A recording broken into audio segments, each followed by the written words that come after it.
रोज़ाना देखने के लिए जल्दी से जल्दी सब्सक्राइब करें और हाँ, बेल आइकन दबाना भूलिएगा मत।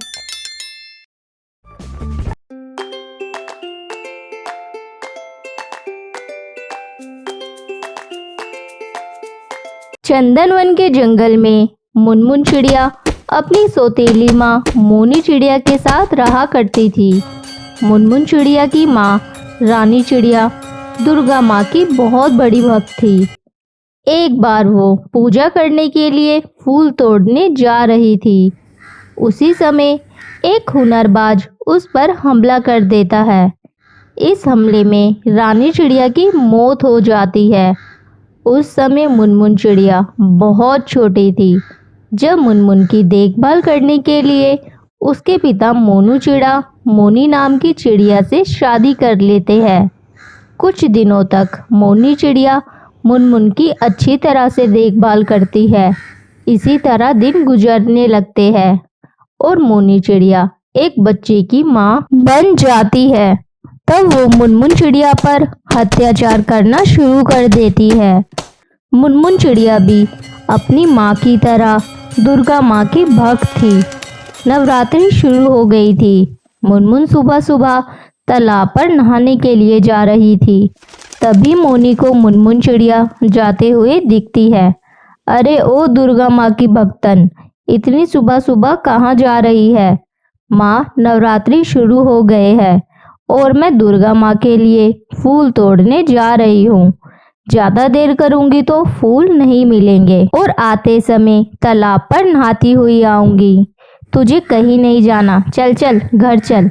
जल्दी से पहले घर का काम खत्म कर, फिर चली जाना। मुनमुन सर झुकाकर काम करने लगती है। वो जल्दी जल्दी काम खत्म करना चाह रही थी और मन ही मन दुर्गा माँ से प्रार्थना कर रही थी।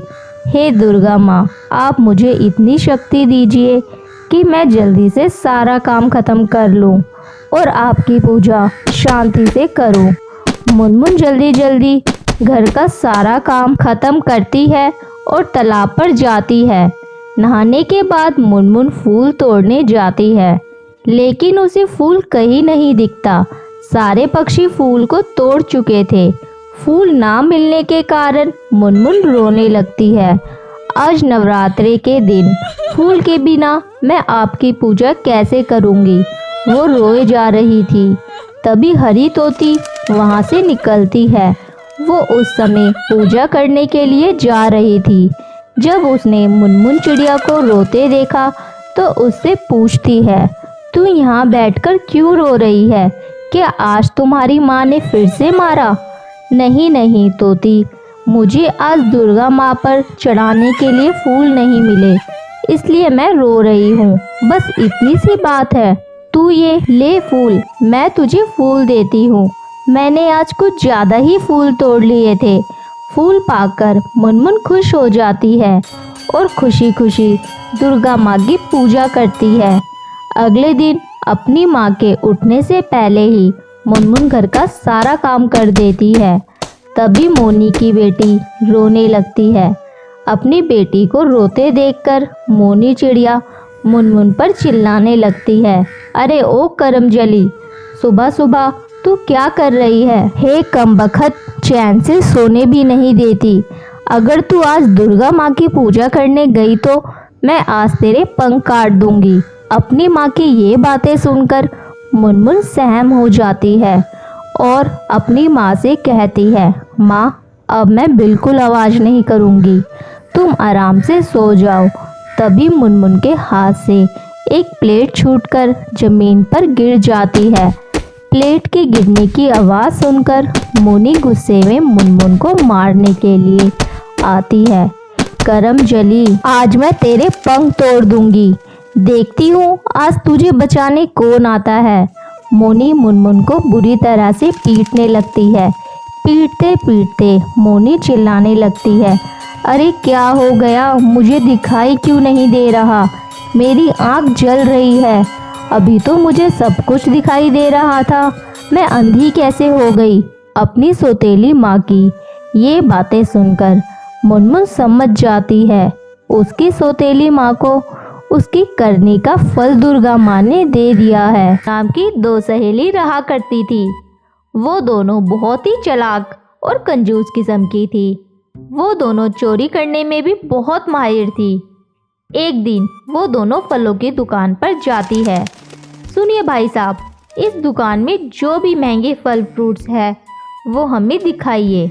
दुकानदार फल लेने ऊपर जाता है। जब मुनमुन अपनी सहेली से कहती है, चांदनी तुम दुकानदार को बातों में फंसा कर रखना और मैं ये 2-4 आम चुरा लूँगी। मुनमुन, ये दुकानदार अकेला है, यहाँ इसके अलावा कोई नहीं है, यहाँ चोरी करने में आसानी होगी। चुप चांदनी, देखो दुकानदार वाला लेके आ गया है। ये लीजिए बहन जी, इस दुकान के सबसे अच्छे आम और सेब। चांदनी थोड़ी देर तक आम और सेब को देखती है।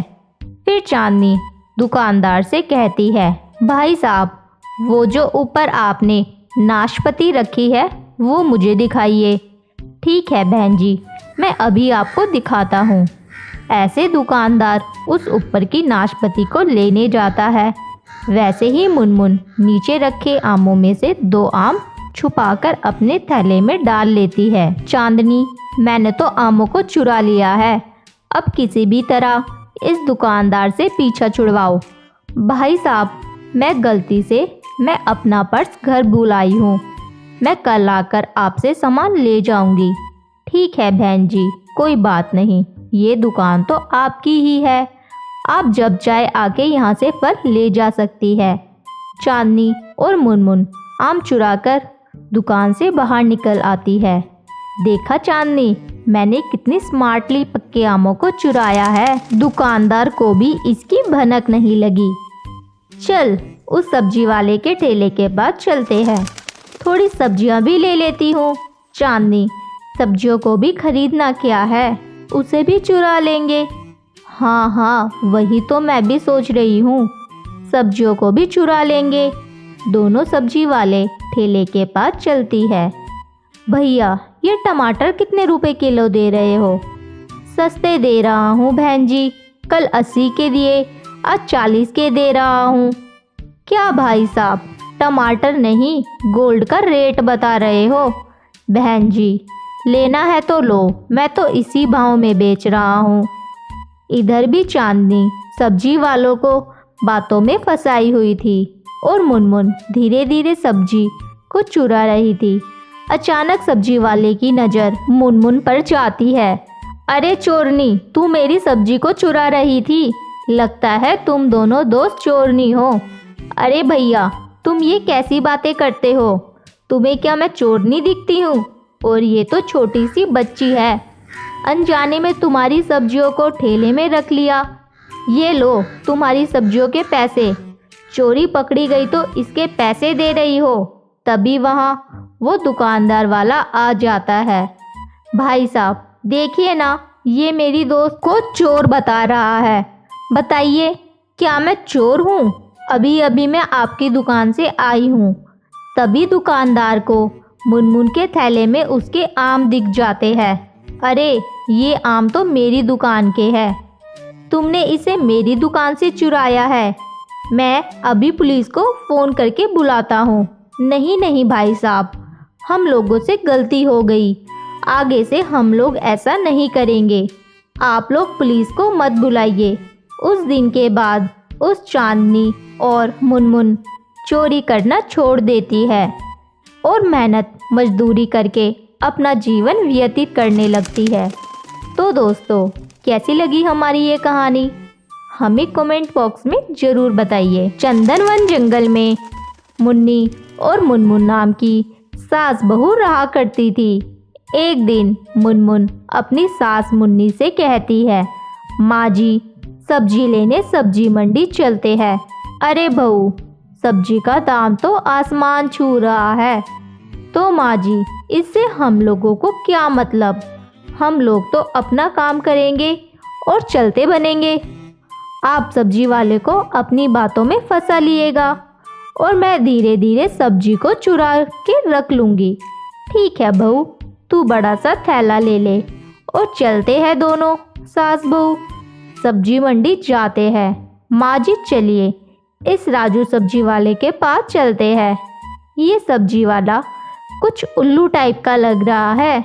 बहू चल सब्जी वाले की दुकान पर पहुंचकर, भैया ये लौकी कितने रुपए किलो है? 50 रुपए किलो। नहीं नहीं, ये तो बहुत महंगी है, तौबा तौबा। भैया टमाटर कितने रुपए किलो दिए हैं? टमाटर तो 80 रुपए किलो है। ये तो और भी ज़्यादा महंगे हैं। समझ में नहीं आ रहा क्या लूँ। अच्छा भैया बैगन की कीमत बता दो। बैगन 40 रुपए किलो है। माँ जी इस तरह मुन्नी अपनी बातों में सब्जी वाले को फंसाए हुए रहती है और मुनमुन धीरे धीरे सब्जी को चुरा कर अपने थैले में रख रही थी। बहन जी आपको सब्जी लेनी है या नहीं? बेकार में क्यों चिक चिक कर रही है? भैया सब्जी का तो कुछ सही रेट लगाओ तो मैं सब्जी ले लूँ। बहन जी सब्जी का रेट मैंने सही लगाया है, आपको लेना है तो लीजिए वरना कोई और दुकान जाइए, हर जगह सब्जियों का यही भाव है। माँ जी चलिए कहीं और चलते हैं, इन्हें तो अपनी सब्जियों को बेचने का मन ही नहीं है। मोनी मुनमुन का इशारा समझ जाती है और वहाँ से चल देती है। रास्ते में मुन्नी मुनमुन से कहती है, बहू बाजार आए हैं तो चल किसी सुनार वाली दुकान पर चलते हैं और मौका मिलेगा तो एक दो सोने के हार चुरा लेंगे। नहीं नहीं माँ जी मुझे तो सुनार वाले की दुकान पर जाने में डर लग रहा है। अरे बहू इसमें डरने वाली क्या बात है, चल इस बार तू दुकानदार को बातों में फंसाए रखना और मैं 2-4 हार उड़ा लूँगी। ठीक है माँ जी आप कह रही है तो चलते हैं। दोनों सुनार वाली दुकान पर जाती है। आइए आइए बहन जी बताइए आपको कैसी चूड़ियाँ और हार दिखाऊं? भाई साहब आपकी दुकान पर जो भी सबसे महंगा सोने का हार है वही दिखाइए। अभी दिखाता हूँ बहन जी, थोड़ी देर बाद। ये लीजिए बहन जी, ये मेरी दुकान का सबसे महंगा हीरे का हार है, बताइए कौन सा दे दूँ? अरे भाई साहब थोड़ा रुकिए, अच्छे से पहले देख तो लूँ। हाँ हाँ देख लीजिए। वो दोनों हार देखने लगती है। अचानक मुनमुन की सास मोनी दुकानदार से पानी मांगती है। भाई साहब क्या आपकी दुकान पर पानी मिलेगा? मुझे बहुत जोरों की प्यास लगी है। बहन जी मैं अभी आपके लिए पानी लाता हूँ। जैसे ही दुकानदार पानी लेने के लिए जाता है वैसे ही मुनमुन और मोनी एक एक हार चुरा लेती है। तभी दुकानदार पानी लेकर आता है। ये लीजिए, लाओ लाओ काफ़ी देर से मेरा गला सूखा पड़ा था। मोनी पानी पीकर, भाई साहब आपकी दुकान पर बड़े सुंदर हार है, लेकिन लग रहा है मेरे पर्स में इतने पैसे ही नहीं है कि मैं इन हार को खरीद सकूं। मैं कल आके इन्हें ले जाऊंगी। ठीक है बहन जी जैसी आपकी मर्जी। फिर मोनी अपनी बहू मुनमुन के साथ अपने घर आ जाती है। माँ जी आज हम दोनों ने बहुत लंबा हाथ मारा है। जब दुकानदार को पता चलेगा कि उसका हार गायब है वो तो अपना सर पीटने लगेगा। हाँ हाँ बहू तू तो ठीक कह रही है, लेकिन बहू हम अगली बार दूसरी दुकान पर जाएंगे। फिर वो सास बहू हंसने लगती है। वही दूसरी तरफ वो सुनार ने चोरी की खबर पुलिस को दे देता है। पुलिस अपना काम में जुट जाती है और एक दिन, आज तो मैं इन सास बहू का पर्दाफाश करके ही रहूँगा, और एक पेड़ के पीछे छुप जाता है। और मोनी और मुनमुन इस बात से बेखबर चोरी के इरादे से मिट्टू तोते के पास आती है। अरे भैया कैसे दिए ये आलू? माँ जी 20 रुपए किलो। हाय राम इतने महंगे तो शहर में भी नहीं है। तभी मौका देख के मुनमुन सब्जी पर हाथ साफ कर ही रही होती है। तभी इंस्पेक्टर उन दोनों को रंगे हाथ पकड़ लेता है। आज हत्ते लगी हो तुम सास बहू, बहुत दिनों से तलाश थी। अब हवालात में सूखी रोटी तोड़ना